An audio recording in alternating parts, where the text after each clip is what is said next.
welcome to another day in the Milky Way. And tonight we got a great show for you with our guest tonight, and is E.A. Koetting. Thank you for being here as we talk about death tonight. I'm so excited to be on here. It's I have such a good time talking to you. It just feels like we're just a couple dudes just shooting the crap together. And so let's do it again. I know. You know, it really is nice to talk to somebody who, thinks on the level I'm thinking, and you can ask questions, and you got a rebuttal instead of, well, I don't know. and then it's like, doesn't make any sense, but you gotta have that back and forth, that those opinions, and some people just don't have opinions. They just don't you love when you throw out some kind of really cool thing that you're hoping is going to be a conversation starter, and people are just like, oh, well, that's interesting. Well, come on. And this is part of, one of the things I've gotten to say on my TikTok channel is I don't have all the answers, but I do like to talk. And as long as I can just frame it in that, like, I'm not perfect, I don't know everything, but good God, I like to talk about it and to try to figure it out and have some discussion over it. So, especially with today's topic now, where we're going to be talking about death, the afterlife, and the spiritual realms. I'm going to be honest right off the bat. I don't know, but I've got some really good ideas. I've had some really cool experiences that have pointed me towards a very hopeful place. But I'm not here to say that I'm the prophet of whatever. No, I'm just another guy that's trying to figure this out.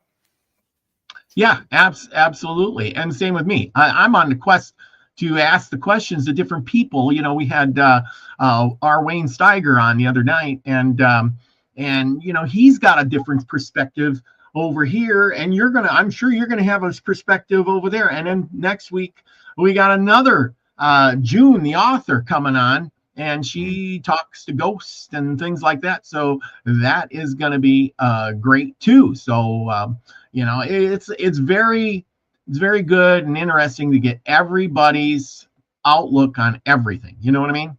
Sure. And I love listening to Wayne. And part of the reason I love it is because I disagree with him on some really intense points where I'm like, what are you talking about, dude? No. And I love that. I love actually having, like, listening to somebody and going, you know what? But here's one thing about Wayne is I can think he's wrong, but it's really hard to go through the evidence and go, here's why he's wrong, because he is so smart and he's got his facts together. And so intuitively, I'm like, Wayne, I disagree with you, but I just can't prove it why. But, I know you're wrong. I just can't tell you why. Yeah, absolutely. So you're totally right there. You got to have your facts together. You got to know your stuff. He does put together a great presentation with all the stuff together that makes sense, and then you're going to have to go and do your homework if you're going to argue with him. Yeah, absolutely. Absolutely. So awesome. We're getting at tonight, we're going through the death realm, everybody.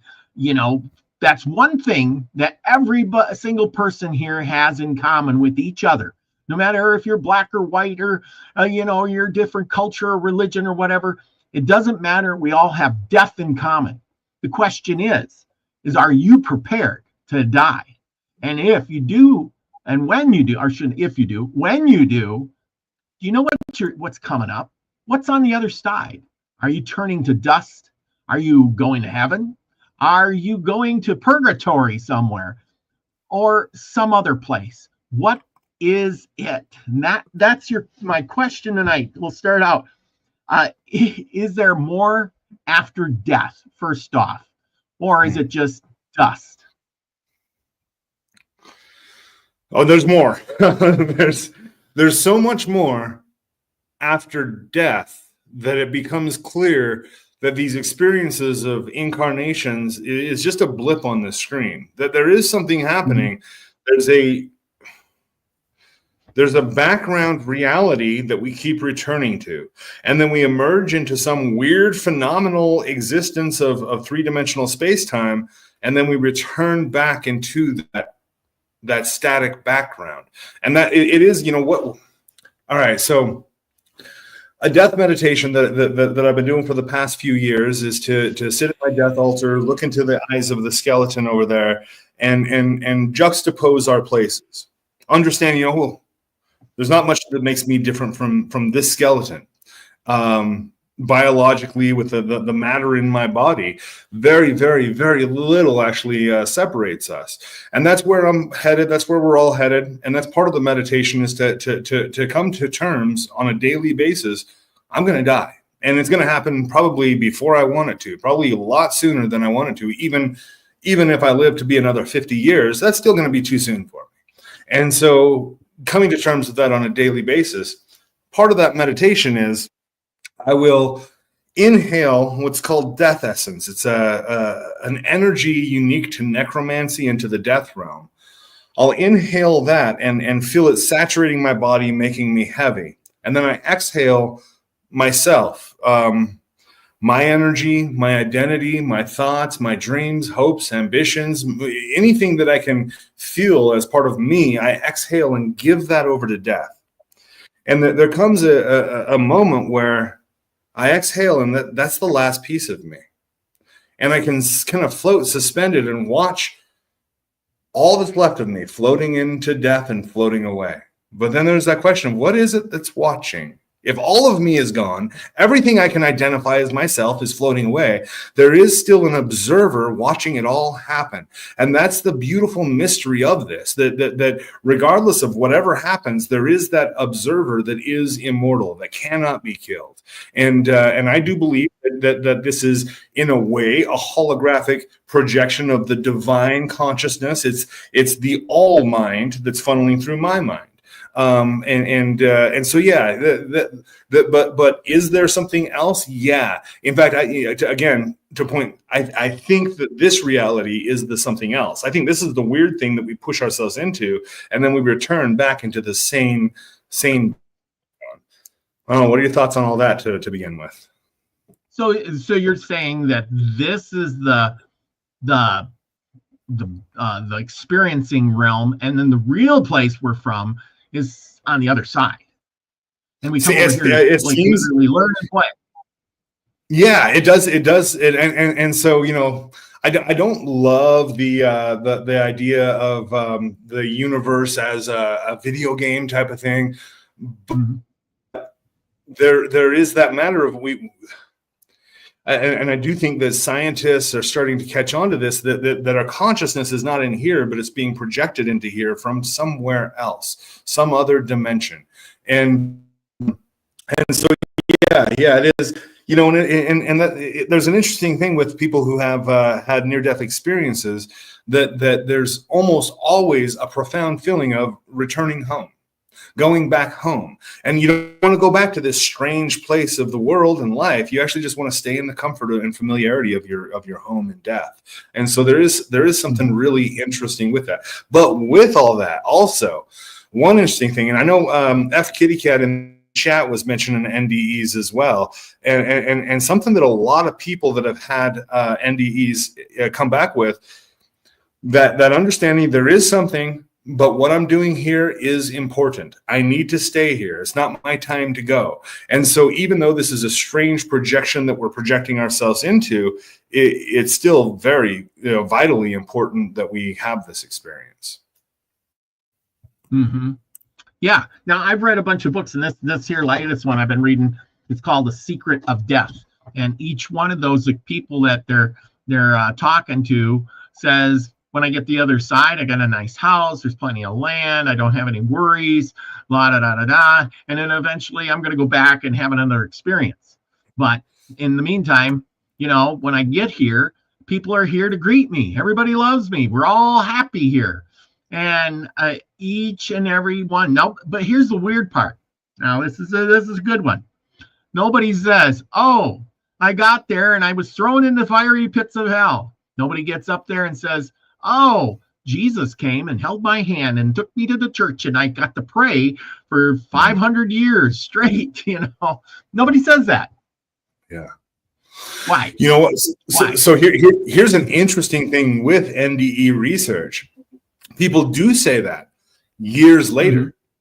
Their first report, as soon as they come back, is it is not attached to any kind of religion or any kind of icons. Usually it's bright light, family members, or the really family members and ancestors are the things that come and greet you. But hardly anybody has a religious experience except for years after the fact, as they've told this story to the people at church and their friends at the sewing circle. They elaborate the story just a bit here and there until the story they're telling is, yeah, Jesus took me in his arms and I met Mary and whatever. And so yeah, it does start out as a I think a transcendental experience that your mind can't grapple with. And so as your mind tries to grapple with it, the only way of making sense of it is trying to put some sort of metaphor or symbolism on it. And honestly, I do think that this is the birth of religion, is from people having these breakthrough experiences and trying to describe it and doing a horrible job because our just trying to describe these things in any kind of way, especially right now we're able to use things like holographic projections and AI systems. We're able to use these metaphors to enhance the conversation, but even with that, we're still failing at really explaining what's going on in anything hyperdimensional. Well, yeah, exactly. The thing is, in that context, did people come back and then start telling about there was, that they just met family and friends and stuff, and in order to be accepted by the religion that they may have been in, they started to change their story so it was acceptable, or maybe they gained fame and attention. Wasn't that movie recently where the kid went to the other side, and some movie about some kid, and he went to the other side and talked about seeing his grandpa and blah blah blah, and they wrote some books about it and stuff like this, and in the end he's like, it was kind of all made up, and well, yeah, but that's the thing. He died, and then when he came back, his parents kind of fed him the information until the kid kind of was brainwashed into believing that that's what he's seen and saw, and maybe he's seen something else, but he eventually figured it all out, and came out eventually. I had a little brother that was several years younger than me. And so I got together with one of my sisters. I'm like, hey, let's play a little joke on Jared here. And so we just casually started mentioning his Hispanic nanny, which he never had. And remember when you were a kid, and that nanny was so funny, and we pretend a couple of the jokes that she would tell, and you remember that? And he goes, nah. And a couple of days later, he starts talking about the nanny. Oh yeah, Mom, remember the nanny? My mom goes, sure, there's no nanny. You never had a nanny. What are you talking about? Well, they told me. Oh, but it had gotten to the point that it had implanted the memory into his mind of a nanny that didn't even exist. And so this is one of the big things that they found with any kind of jury trials, is that your eyewitnesses are far from reliable. They're telling you not what happened, but what they think happened, what all the things that they've put into it, which is what we do. That's how we're making sense of our reality. But we can't take it all too seriously, especially after the fact. Usually your first after some kind of an accident or after something happens, usually the first reports are the most accurate in terms, because after a while the news, the people shape their interpretation of what happens. Even like when you have an accident, even for my company, you have an accident, you're supposed to write it down right away so that you get you can remember, because after a while your mind starts saying, no, I wasn't standing over there, I was over there. No, I didn't turn that thing, I couldn't, I wasn't there. And really you were, but your mind has created a whole new story. And you're, and then if they have it on film or something, or camera, you're like, wow, I don't remember that. But that's what really happened. A lot of the gurus that I worked with, specifically revolving around soul travel and attaining any of these higher transdimensional states of being, the big instruction that I kept getting was to drop mind, and just those two words, drop mind. And I was like, it's seemingly impossible to do because you're trying to use your mind to harness your mind. But there does get to be a point where you just have to stop thinking about it, stop trying to understand it. You're not going to be able to understand it. Just accept the magnificence of whatever it is and let it flow through you.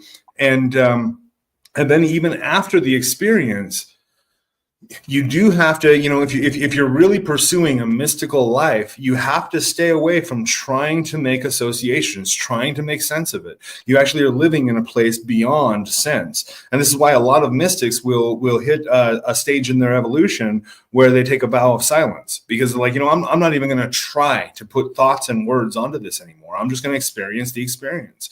And through that, you do start to realize how much we filter our experiences with our language, with the words that we use to describe it. And,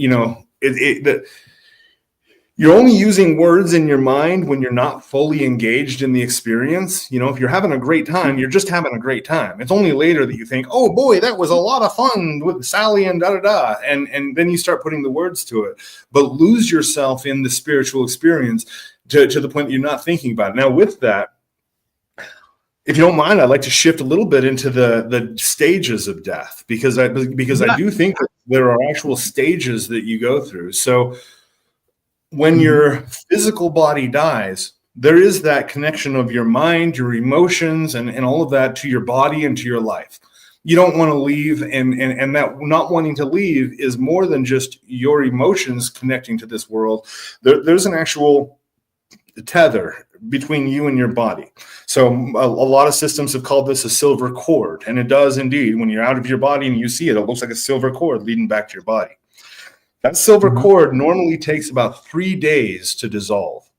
So it is almost like an umbilical cord that it will just wither away and dissolve after about 3 days. And at that point, that's when the soul of the person can start to really transmigrate to the other realms. Now, if you're a mystic and you're pursuing these things in your life, you can probably speed this process up, and as soon as you're dead, get on with it. But if you're just going through the natural process is 3 days to dissociate from your body. This is really important because it took Jesus 3 days, and according to the mythology, to return to his body, to resurrect.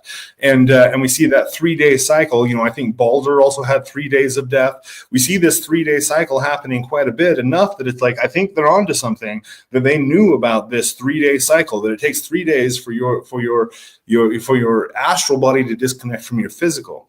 But now, even at that point in the astral body, that's where most people are going to have an experience of heaven or hell or purgatory. All of those places exist. Anything that we believe and we think of can exist on the astral plane. And so they might go there and be trapped there in their hell that they've created for themselves for as long as they want to. The soul's not trapped in hell. The soul's not in heaven. Those are just further illusions that you're choosing to participate in. Usually that doesn't last very long. The amount of time people will spend in whatever the heaven or hell of their belief is, it's usually not long at all, because it is a very weak delusion. And so they'll break out of that, and at that point the astral body will start to die. And that is that's where you start, I think, losing yourself into the mystery of what we don't understand. Because I can see those very clear distinctions of the physical body dying, the cord between the astral and the physical, then the astral body dying. But then at that point, I think that's where the mystery happened. And with that, what I've come to understand is that it's not that you return to a realm of eternal rest. You're returning to the background static reality just to collect yourself long enough before you reemerge back into another life. And I was going to say back into this world, but maybe not this world, maybe another world, maybe another type of existence altogether. But I think that we are, by our nature, what we're doing spiritually is we are exploring the unexplored territories and trying to understand it and incorporate it into the body of the divine, the body of the whole. Mm-hmm. Yeah. Ta-da. Well, I've been reading. I've been reading on the Tibetan Book of the Dead. I don't know if you ever read that, but basically, the beginning of it here that I've been reading. Can't read everything at the same time, but I'm reading a lot. But the idea is is that you're learning about how to die. And that's the one thing they never teach. They teach you how to live, how to pay taxes, and go to school to learn how to live life and go do a job. And you take lessons to learn how to be a doctor or a lawyer or whatever you're going to be. But when it comes to dying, something everybody does, they don't tell us anything. You just wing it. And everybody says the same thing, at least in my world. Hey, I ain't worried about it until I die. You know, but shouldn't you have, practiced that? Shouldn't you have learned a little bit about it? Everybody says, oh, and I know people here have said the same thing. I got guides and they're just going to help me through. Do you have guides? Are there guides? Right. Yeah. Well, to answer that directly, yeah, I think there are guides, but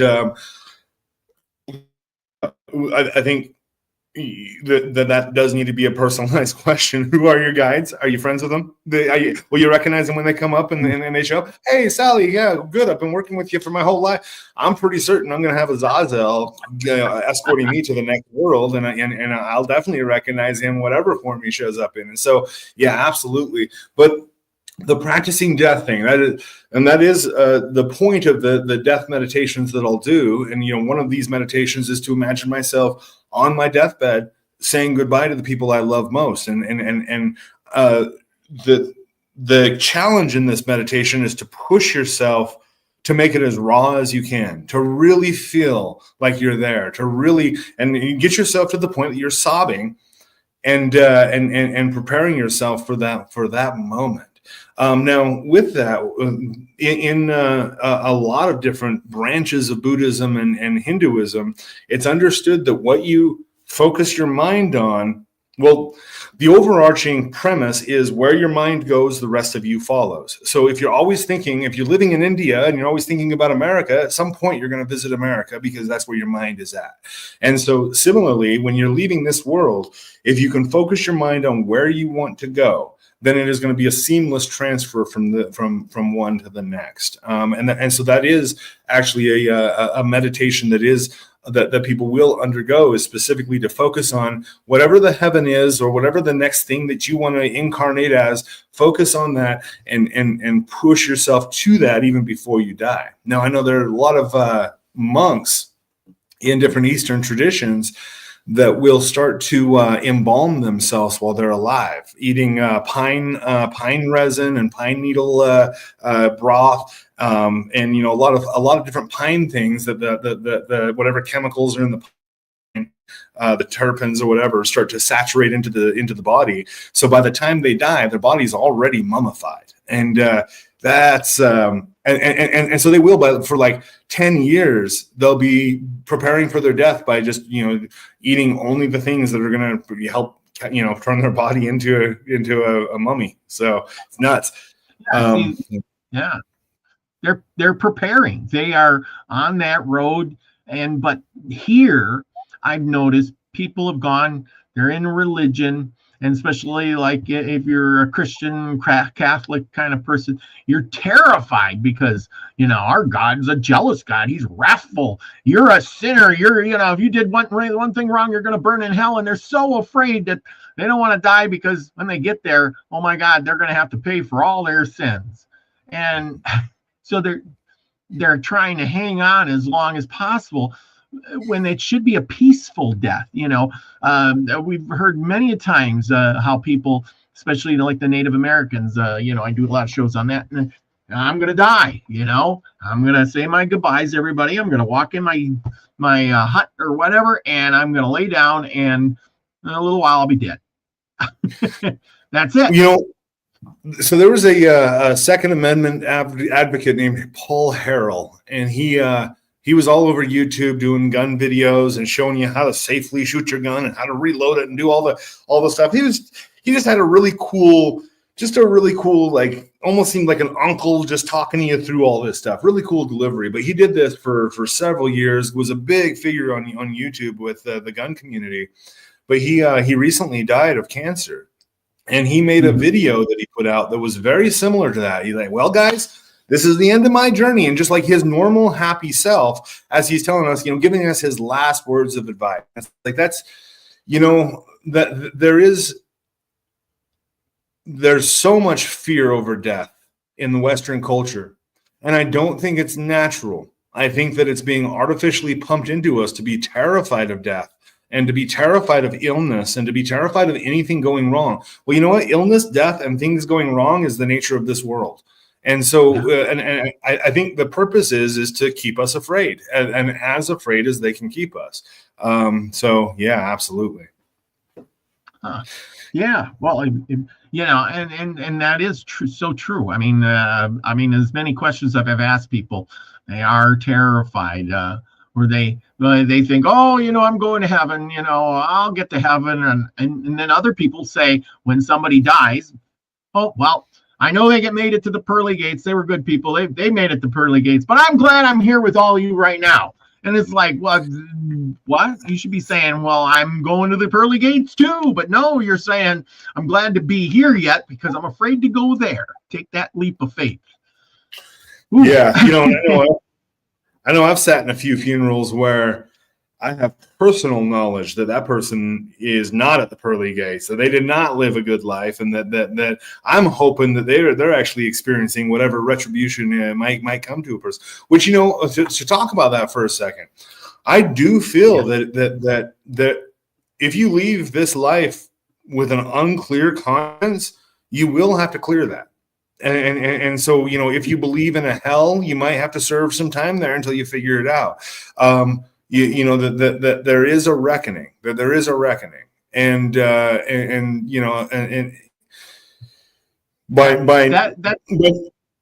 by no means does that mean we've got to live a perfect life. No. I think you've got to come to terms with your imperfections, because that I feel like that's the thing that needs to come out. It's not that you need to be punished for your sins; it's that you need to not lie to yourself. That you need to actually see it clearly and go, oh yeah, I fucked up, and now I got to not do that again in the future. So, well, and that's one of my questions too. Is when you get there, are you the judge of yourself, or does somebody judge you? And what right do they have to judge what you have done? Right? Yeah. So in my soul travel experiences, I pushed myself to try to go as far into the afterlife and underworld as I could. And I did find myself snapped in one of my, I'm trying to get somewhere else. And all of a sudden I'm brought in front of this judge, and he's standing at an enormous pulpit, and he's a minotaur and just enormous horns. And he's got this robe on and a huge like mallet gavel. And he's got what look like jackal-headed guards standing next to him. And he starts going through the list of the things that I've done wrong in my life and the things. And and before I could even hear any of it, I came to the same realization: who are you to judge me? And in that moment, I went back to my ceremonial magic training. You're talking to the creator here. I am Adonai. I am Yod-Heh Vav-Heh, the creator of all things, because indeed each of us is. We are reflections of the omniscient creator. And so as such, I just entered that space, and the courtroom just dissolved in front of me. And it was like, okay, cool. Yeah, now I'm free. Do what you want to do. So I think that is a test that you're going to have. I think there's a common enough experience for people experiencing a judgment and a life review after their deaths that I think that is a thing. But I think that any externalization of it is going to be an externalization of the internal. You're giving the judge the power to tell you, if you're worthy or not. So, yeah. It's it. Once you give your power away, that's. And that brings me to the next question and my video clip. We got to have a little fun here. Do you have a soul, and can you sell your soul? As you may have heard in many a tall tale and song, and Charlie Daniels song, Johnny your eyes on up their bow and pale your, he's gonna sell his soul, trade his soul to the devil. Is that even possible, or is that just make believe? So up here above that arm on the wall, I've got a piece of paper that says, "I relinquish my soul to Satan and deliver myself to eternal torment in hell in exchange for all knowledge and all power, above, below, within, and without." It's fun. It's a fun way of playing with a mythology. Is it real? No. Your soul does exist, but I mean, soul exists. It's not yours. It's not mine. It is soul that is again the divine center of all things that is emanating through all things, and we just happen to be experiencing that in a very personalized manner right now. But 100%, it is a matter of your soul's not yours. It's not yours to sell or to buy. The demons have no interest in your soul at all. But it is an interesting exchange. Now, what do you mean by these kinds of statements of "I sell my soul"? Well, I dedicate myself to this thing unwaveringly. That no matter what it is I must do in service of this task, I will do it. And so these pacts that I make it with the entities that I am that I know that I'm going in the same path and the same route as they are, and we're going to work together. So for me, it's a really fun, super exaggerated way of just making a commitment, going, I'm going to do this, and I'm along with you. And sometimes also the idea of crossing the line of selling your soul. It is crossing a line. It's like, ooh, yeah. There's an inhibition in me that feels like that's too far. And whenever I see something that's too far, well, that's what I've got to do next. But is there any reality to it? Can you sell your soul and the demons will come and try to collect you? This is secretly what I'm actually hoping for. I don't think that that's true, but I'm secretly hoping for it, because as you can see behind me, I've got a bunch of these packs on the wall. I want there to be a second or third or fourth war in the heavens over my soul. I want entities from every different religion coming to claim my soul at my death and creating a whole, hopefully that sparks off the final battle of Armageddon. We'll see. or you could just sell your soul for a guitar song, as we're going to share here. And this is where it all comes from. I remember the song, the movie now. It's "Oh Brother, Where Art Thou?" Okay. Oh, and so we're gonna. Yeah, I remember. Where'd it go? Oh, there we go. Okay. And I hope this. Oh, I gotta stop. Hang on. I forgot to hit the sound button. Wouldn't be good without the sound. I hope this thing's coming in all right too. Here, because everybody seems to be having trouble with their internet. Otherwise, Lucky'd be here tonight as our co-host, but not happening. No internet. Here we go. What give you for your soul, Tommy? But they taught me to play this here guitar real good. Oh, son, for that you traded your everlasting soul? Well, I wouldn't use it. I've always wondered, what's the devil look like?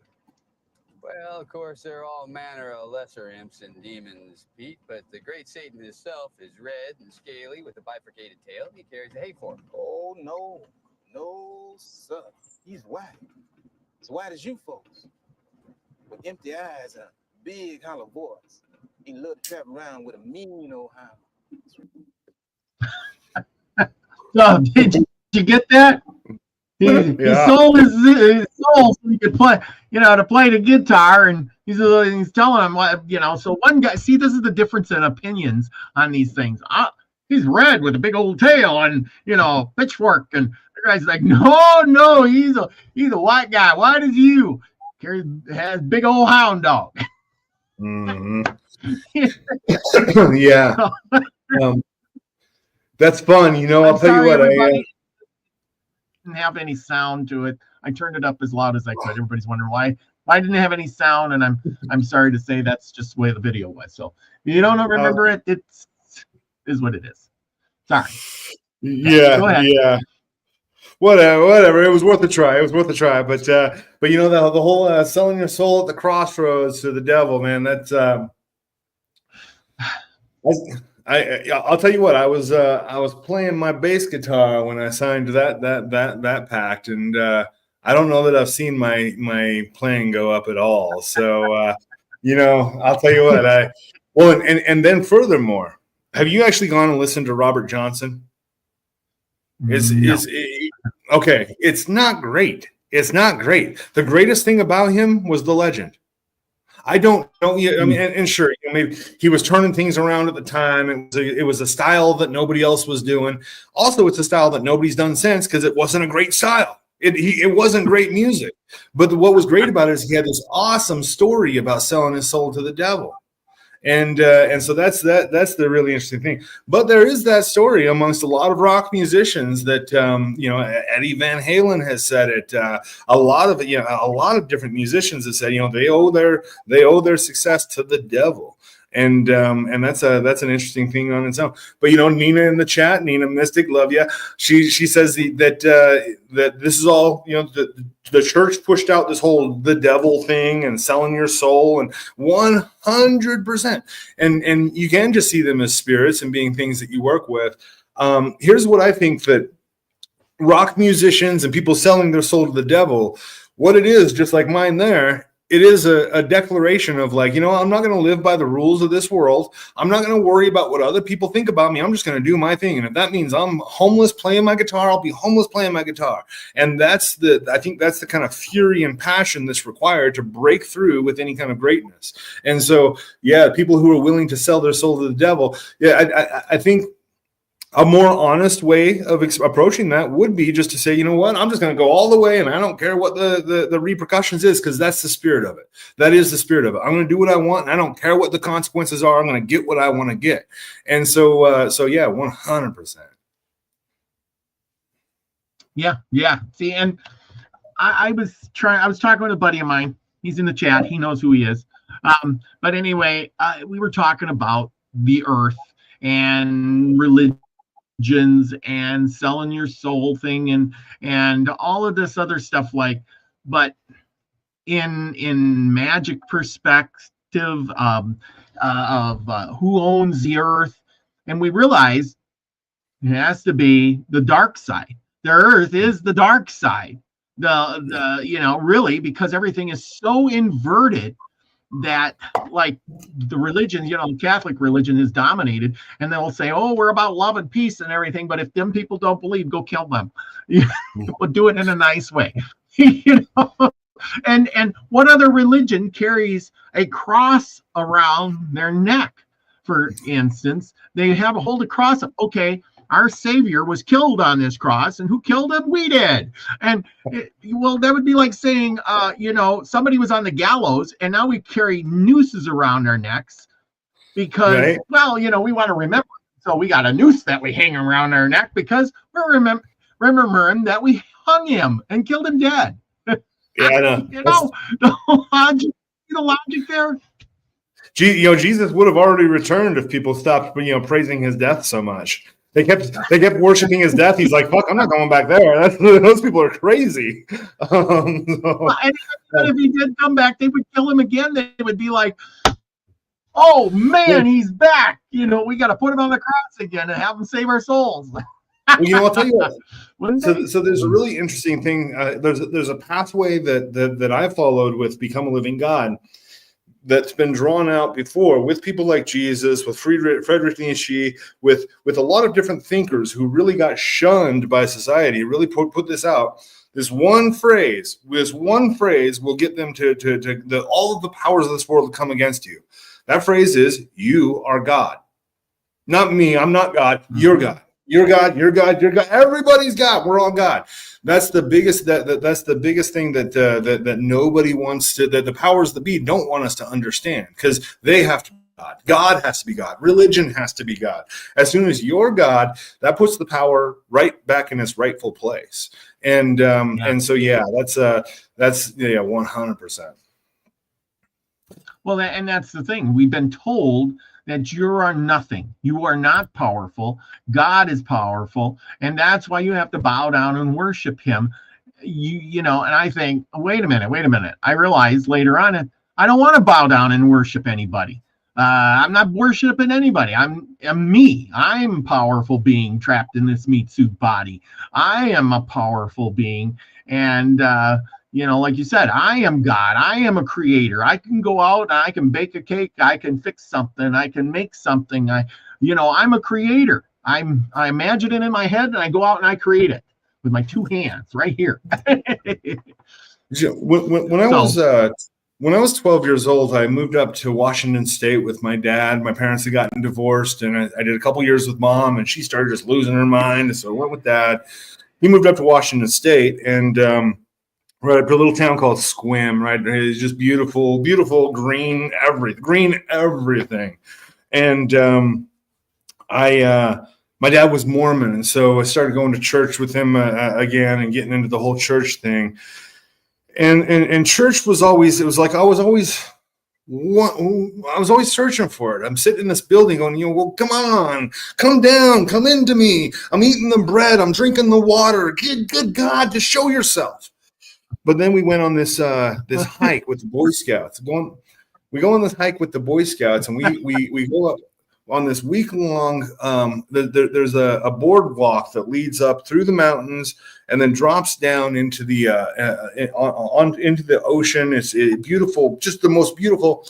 But there was a moment there where we hike and we actually get above the clouds, and we're looking down and we can see patches of clouds and then the whole nature. And I got the feeling I was looking for in church. I got it that was the first time I felt that in my life, of a humility, because there is something so much greater than me. Whatever put all this into place, I can't even put. There's not a body or a name that goes to that. The beauty of creation itself hit me so hard in that moment that I was like, and I even turned to our scout leader, who was also our young men's leader in church. I'm like, this is where God is. And he goes, whoa, let's not get crazy here. I'm like, no, this is where God is, right here in nature. And it's like that, because that is when but there is an experience, and there are so many people that have never been out of a city, and that's so terrifying to me. I've got a few clients who are suffering because they're sensitive people living in a city, having to deal with everybody's negative energy and negative thoughts and negative talk and the program. Dude, you drive around a city and you're being programmed by electronic lights flashing things at you. No, you got to get out of that and get into nature, because that is where the spirits are at. That is where God is at. If you're searching for God in a church or in a person, that's not it. That's not it. No. Yeah. No, and we, the thing is I think that's been, I think some of the religions, especially the Catholic religion, Christianity and all, it took you out of that nature. Like the pagans, they incorporated some of the pagan traditions and put it into the church, but they made you go to that building, that steeple with the, look powerful and big. And you went there and went, oh my goodness, this is just, because you notice they're always so big and huge, bigger than all the other buildings in town. And then, you just takes your breath away. But in the same time, what's even bigger than the church? That nature, that being above the clouds, like you were talking about. Once you see that, no church can compare to that. It's an interesting thing in Norse Viking mythology. You've got multiple sets of gods, and each of them are representing very interesting things in our society and civilization and whatnot. But you've got the gods that are mainly worshipped are called the Aesir, and like Thor and Odin are the Aesir. These are the gods that most people consider to be the gods. But then there are older gods called the Vanir. When you look at it, the Vanir are older and they're nature gods. The gods of the Aesir, the gods of the heavens, are gods of progress. So the Vanir, the gods of nature, hey, everything is just as it is. You've got this beautiful lake here. You've got these beautiful trees. What more do you need? That's when these interestingly, all of the Aesir, showing up as usually as white males that are here to dominate. And I'm going to put my building right there. We're going to put a fence and a wall around this building and start building things onto there.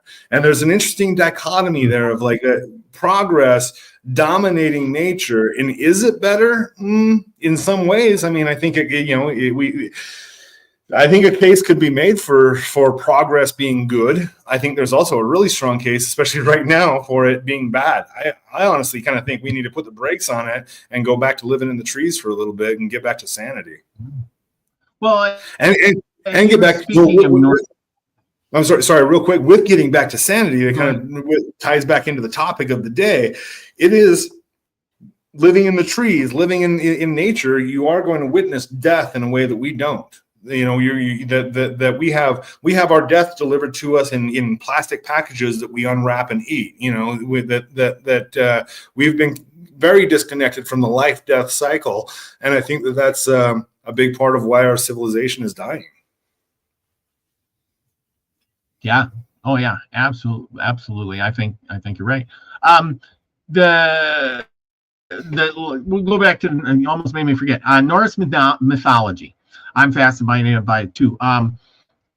You know, if you look at that, that's more nature stuff there. You know, you got that big giant tree and of life, and behind them, you know, so everything is wood. And they also use animals. You know, Odin has his crows, and you know, Thor is riding a chariot with the goats. You know, things like that. Animals, nature. You know, whereas once it gets into you know, the Christianity religion, then you have symbols and signs and artifacts, and you know, you have crosses. They kind of took the nature out of it. You know, it's wine and bread and crosses and you know, chalices. You know, the cup. You know, the cup and gold, and you know, making things look rich and you know, modern, maybe I should say, instead of nature. You know, well, man-made instead of nature. If you really get down to the nitty-gritty. There's something, my brain's not finding the exact connect. There's a connection there with that and being cast out of the garden, cast out of nature. Yeah, you were once in nature, but now you're not allowed in nature. Now you got to go toil amongst the roots and you know, kick amongst the thorns and hate life. And so that's a really interesting, you know, and I mean, I do think, you know, the Garden of Eden story, I do think that is a telling of dramatic climate changes that were happening because of different things, probably asteroid impacts and solar flares and all kinds of stuff. All the stuff we're about to see here in a few years happened back then. So, yeah. But, yeah. But history repeats itself. Okay, so I study the Native American stuff a lot. You know, when the white man came to the Americas, and I read it in some of my books, he searched around and he said to the savages, you know, where's your church? Where does your God live? You know, and they were like, what church? They're, you know, we're standing in it, literally. The great mystery is all around us. He's in the grass, he's in the trees, he's in the ground, in the water, and the birds and the animals. You need to pay attention to the world around you, because God speaks to you all the time through these, you know, your environment, not through a idol or through a you know, church or a priest. It speaks through the environment. You got to read the signs, you know. And I think, and of course, that was just blasphemy. Oh my gosh, you know, you don't have a church, you don't have idols, you don't worship your God, you're not fearful of your God. Oh my goodness, what kind of religion is this if you're not fearful of your God? Yeah. Well, that's, you know, that's the problem. If you didn't have, they couldn't control you. Right. Well, yeah. You know, I in my area, I've got mainly the Shivwits. Paiute is the main band and tribe here, but then we've got the Navajo that they kind of intermingle, and so there's a lot of Navajo and Shivwits things that circulate around here. But the so I was kind of raised around it and pushed myself into trying to look into that and learn some of the ancient teachings, especially where their teachings relate to the land I live on. I think that's very important, that their teachings, relate to the land I live on. Hey, the juniper, which grows right here, it means this, and the berries are the ghosts of our ancestors and whatnot. And so all these things are beautiful. But there's an idea of the Great Spirit, which is a spirit of connection. The Great Spirit is in everything. And it is intelligent. It's super, super conscious. It's as smart as everything all added up together. And it is directing and guiding everything. And its spirit is manifested through you and through plants and animals by giving and by sharing and by connecting and by doing these really loving, peaceful things. And that's how the Great Spirit is manifested. But then you have the evil one or the enemy. And with that, it's the spirit of selfishness, of taking for yourself and trying to always get yours before you give to others. And just with that simple dichotomy, it's like, okay, if we can apply that to religions and gods, it's real easy to see who the evil and the good ones are. Okay, the good ones are the ones that are wanting to help you and to give you and to show you and to be with you. And the evil ones are the ones that are wanting to restrict and put barriers. You can meet me as soon as you go through my priests and my wizards and my popes, and then maybe if you know the right handshake. I was raised Mormon, so there's a whole, you've got to literally know the right handshake to get into heaven. And so it's like that's showing very clearly the separation, and the selfishness is showing you that's a and good and evil aren't the right terms. That's a destructive spirit that will lead you to destruction. And they have a whole philosophy about this with the Anasazi. The Anasazi was a band of natives that decided to worship the evil one. And by that, instead of helping their neighbors, they started going to war with all their neighbors and stealing from their neighbors. That tribe didn't last long before it just was instantly devoured from within. It didn't even last a single generation. It didn't even last one single full generation. And so with that, it is like they thrived for the time that they roamed for sure. Everyone in the area has heard the name of the Anasazi for sure, and the name Anasazi actually means ancient enemy.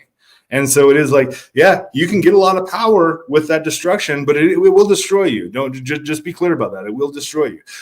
I'll tell you, that's my biggest warning I give to people about death magic and curses and doing evil things. If you got to do what you got to do it.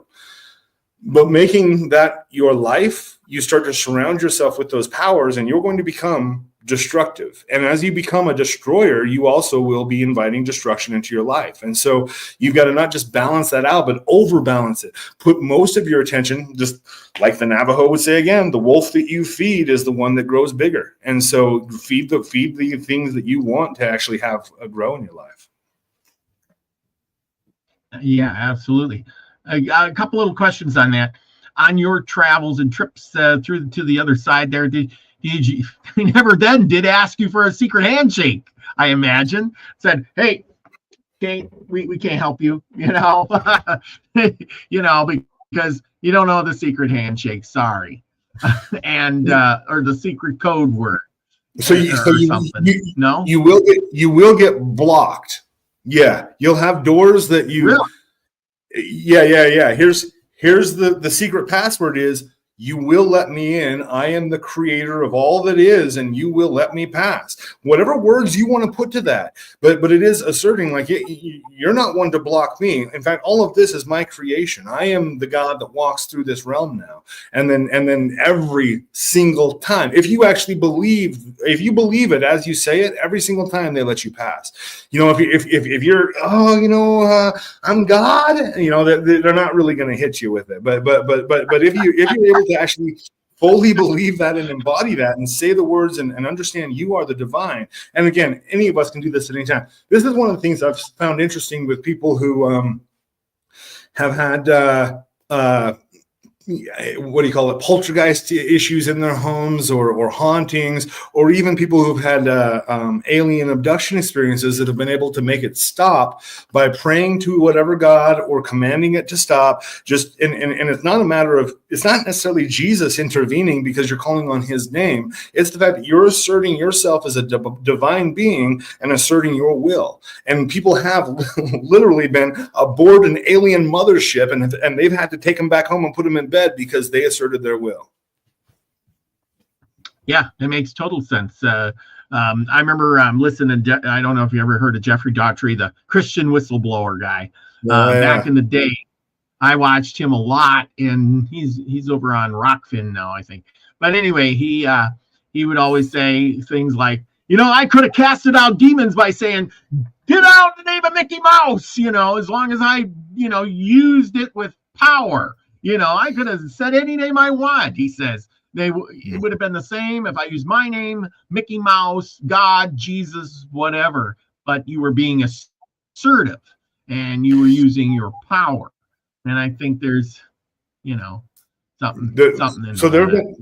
There have been experiments that have been done on this on a pretty wide scale with chaos magicians.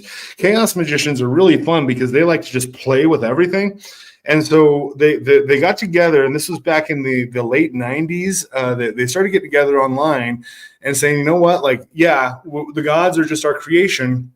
So why don't we use the Disney princesses? Each of them is now a goddess with their own attributes that are specific to that Disney princess.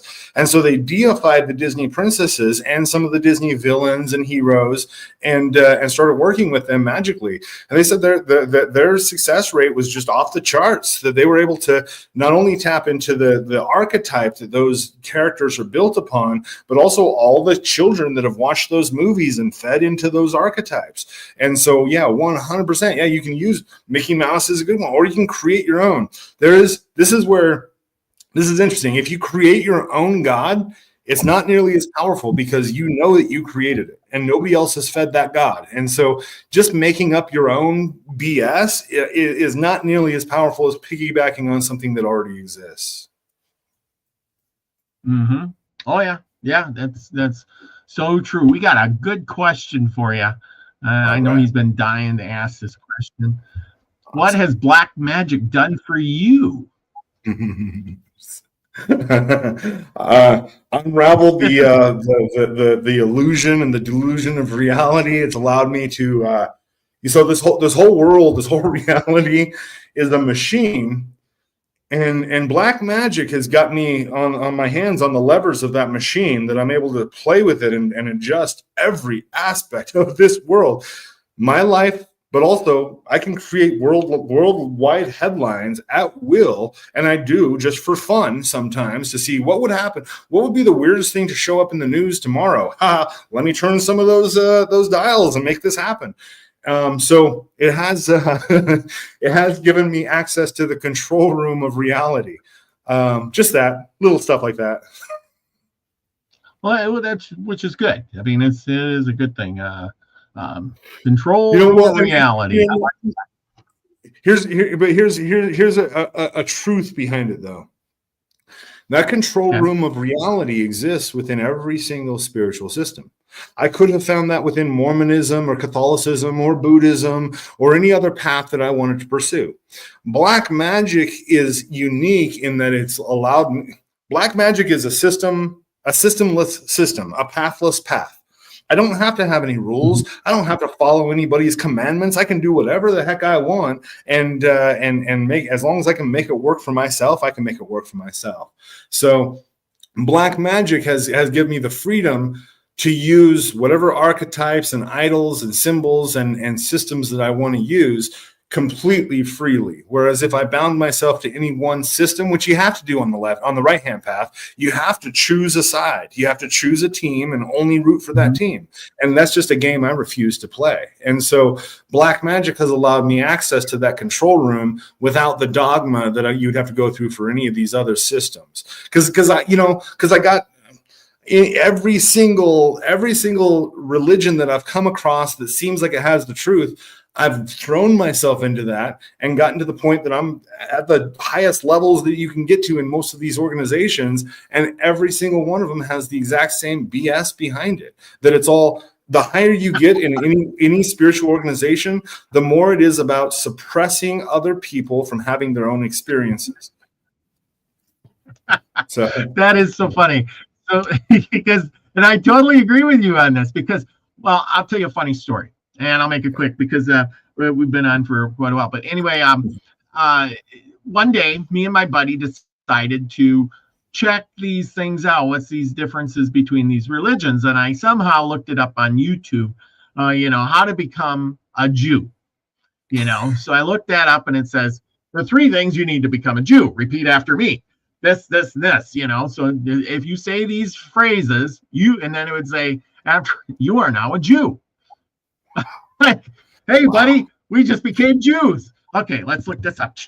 How to become a Muslim. Now, this is what you do. Repeat after me. Say these things. Blah, blah, blah. I am da, da, da, da, da. Okay, you are a Muslim.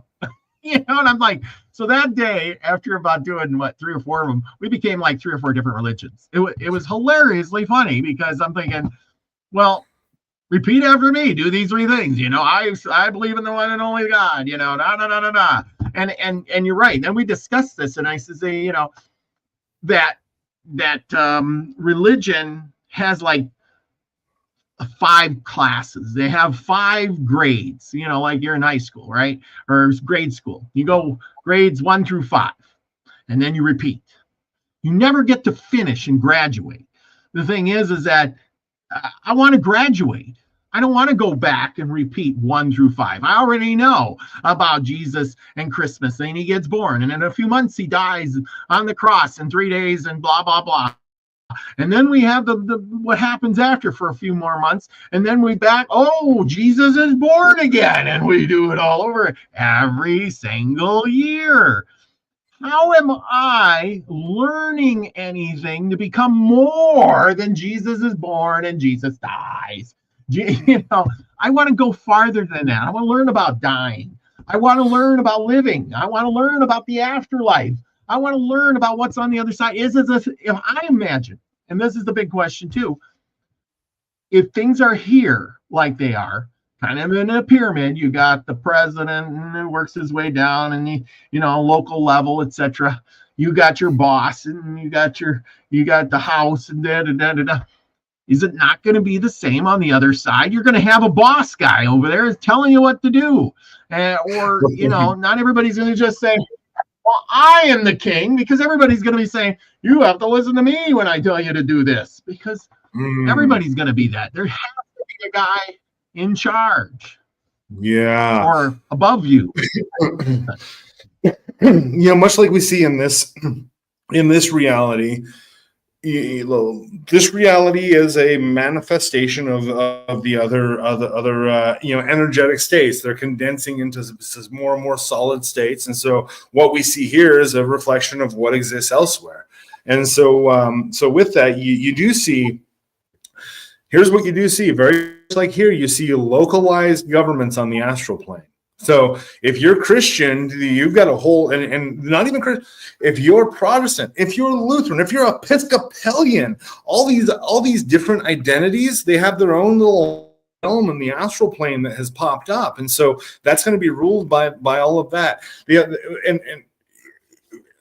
I do feel that source consciousness is flowing through all of this, kind of having fun with all these games of control and domination, and I'm the one in charge. And it is that old saying of man plans and God laughs, that ascends to all levels. That it's like, oh, you're playing this fun game of you're all in charge. You're all this consciousness experiencing itself subjectively through all these different forms, thinking they're in charge.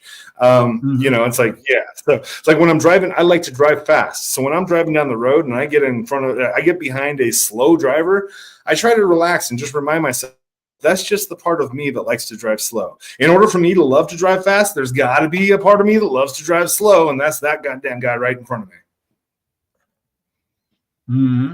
Yeah, exactly. It's always that way, isn't it? The guy is either going too fast or he's going too slow behind you, and he's, oh, I hate that, because I hate to say it, I'm the slow guy. I'm always the guy that, you're the guy behind me going, oh gosh, turn, he's doing 2 miles under the speed. That's funny. That's funny. But no, yeah, no, I've been like I said, I've been thinking about this, and the idea I have is to bundle up with knowledge now, because when you get to the other side, that's about the only thing you're going to be able to take with you is your knowledge and your because you can't bring, they say you can't bring your money with you. You can't. You can only bring your knowledge and memories. I'm going to come hang out with you, because I think your idea is going to be a lot funner than some of these other ones. I don't want to hang out with them. Yeah, no, and I think you really hit the nail on the head earlier, where you said we need to be practicing dying.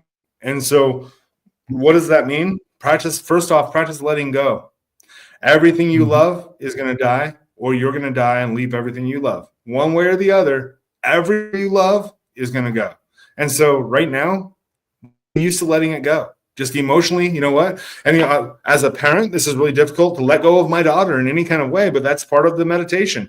I'm going to die someday and leave her behind, and she's going to die someday, no matter how much I want that to not happen. And so come to terms with it all. Let go, let go, let go. That's even, it's funny, because on the path of black magic, we're trying to control everything. We don't want to leave anything up to circumstances. So we're going to call demons and make sure that we're getting what we want out of life. But the biggest secret to it all is you have to let go. As soon as you let go of it, that's when it comes to you. As long as you're squeezing it, that's when it's running away. Yep. I totally agree with that. And that's one of the big drawbacks, living in this life, is because you're told how to hold on to stuff and want more, and you become a hoarder because you can't let anything go. And when something does happen, it just makes people freak out and they go crazy because, oh my gosh, I had to lose. I lost something. I lost a person or a house, or I lost a photograph. Oh my God, my world is ending. But it is, yeah. Anyway, as we get on with this, I want to give a big shout out to everybody that's here and has been participating in the chat. We've had a bunch of great chatters. We got Nina the Mystic. We got Joanne Dancing Gypsy, F Kitty, Lady Spitfire. We got Sunset Dreamer, Steve Bow, Scotty Boy's in the house. Let's see, we have Ginger Grin came to see us tonight, and Pamela Jean, she's probably over there with Max Vision and Lucky Stone. Let's see, who else did we have in here? I know there were some other people in here right in the beginning. They're probably listening because it was let me get up to the top here. There's a lot of people. Regine Hutchelson, there you go. There, I knew. Peachy Keen is in the house, and Savage Lee. So anyway, thank you, and Warrior for What Is Right 33.3. So anyway, thank you everybody for joining us tonight, and a big shout out to Nina, who's got stuff for her merch, with shirts with my picture on it, just like this one, mugs that say Happy Holidays, and with the Ana Karana on it, and my picture. Go out, get yours today. I know I ordered a few yesterday, so get that. Any last thoughts about death? Are you just on that? Since you're talking about it and you're practicing it, are you prepared? If you were to go tomorrow, are you prepared? Whew. I'm going to be honest. I think that I don't think so. I don't think so. I'll be honest with you. Not nearly as much as I'd like to. No, I'm not. And I don't. Gosh, I just don't know. It's so hard. It's so hard to let go of this life. Like, even though it's been like, I'll be honest with you, this has been a hard life. Like this incarnation. Like, there's a lot of times I'm just ready to get on to the next one until that moment gets close. Because whenever I've had many close to death experiences, and I've had some near death experiences, and with those, every time I come back going, "Whew, I'm glad to be alive. Whew, glad I made it through." And so there is I do love life, and I don't think tomorrow I won't be ready to let it go. maybe the next day. We'll keep working on it. I'm getting more. You'll get that way the older you get, because when I was younger, I didn't even think about death. I mean, if I died then, I would have never had. I would have been too attached to everything. And I seem, as you get older, you get less attached. And I'm learning that from, believe it or not, my parents of all people, who in their older age, and I think this is with a lot of people, because I kind of seen it with my grandma, but I couldn't understand it then, because as she got older and last year or two of her life, she started giving everything away. You went to her house and I really like that. Well, take it. It's yours. She gave so much stuff away. My parents are doing the same thing. I go there and they're like, here, take this picture, take these bowls, take this, take that. We're just getting rid of. I'm like, what? You've had that forever. Yeah, we don't need it anymore. Like, what? I just don't get it. But I think that's the part of letting go. You're letting go of the material world. And then as they get older now and they're doing this, I know that the end is coming soon. Scary, but it's coming. Let me ask you one final question. Would you like to get any kind of sign from either of your parents after they've passed, a sign that there is something, that there's an afterlife, or would you rather just nothing and you can kind of just let them go? What would you prefer? I would like to get a sign. It would be nice. I mean, yeah. I think like when my grandma passed away, that was an event for me. It was very peaceful. I went there. She was at the hospital. I went there. We talked. I held her hand. And we literally said our goodbyes. I swear, we said our goodbyes. And I knew that I wouldn't see her again. And the next day, I should have went and visited her, but I didn't. I kept saying to myself, I don't want to see her like that. But I said my goodbyes. It's all good. And then that night, she just died. Her heart just quit beating, slowed down to a crawl, and she passed away. And when I talked and I held her hand, I knew that she was saying, goodbye. I'll see you someday, but I'm never going home. I told her that too. I looked at her and she was like, I don't know what I'm going to do. And I said, I don't think I'm going to be able to go back home. I says, I know you're not going to go back home. I'm sorry. And I says, you're not going back home. And I think she knew, and I knew. It was just a mutual thing. It was very peaceful. I mean, we didn't, it was different, but it was good. It was good. I didn't, I had a similar, when my grandma passed, I was really close to my grandma. With the abuse I was experiencing at home and all the craziness that was in my life, my grandma was, she'd let me come to her house after school, and I'd play my little recorder flute for her, and she'd tell me how amazing I was, and just, all the awesome grandma stuff. And when I was about 22 years old, she passed away. And I was strung out on every drug in the world. And I got the call. She was in the hospital, and she looked at me. She said, and I looked awful. I hadn't slept in weeks, and I was skinny, and I was homeless at the time, so I bet I smelled. She looked at me and she said, "You're so beautiful." And she just meant it with every fiber of her being. And I held her hand, and like you had just talked to her, and it was clear this is the last conversation I'll have with her, and it was just a passing back and forth of love. And then that night, I'm at home, and I smelled her perfume, just boom, hit me, and I heard her voice in my head, "Get off the dope." And that was how she always referred to drugs. Any kind of drug was the dope. Get off the dope. And, that was that actually encouraged one of the first moments of real sobriety in my adult life, where it wasn't just a thought, that the smell of her and then the feeling of her, it was clear. And then about 2 hours later, I got the call, your grandma's passed. And so it is that there is, and I've had I've had a couple other moments of having her come around, and every time I've smelled her and then felt her, and so there is something that exists beyond, and they can come and communicate with us. That was a great sign, though. See, I'd love something like that. If they came by and, yeah, you could smell them or, hear a voice of some sort. I mean, it doesn't have to be like, them walking in and sitting down and having coffee with you or something. But yeah, something very simple like that. It's just you just know, and Yeah. So anyway, something like that. It's great. Awesome. That is great. Remember, everybody, holiday merch. Here's the link. It's in the chat. It's in my description too. So check that out. Get your mug.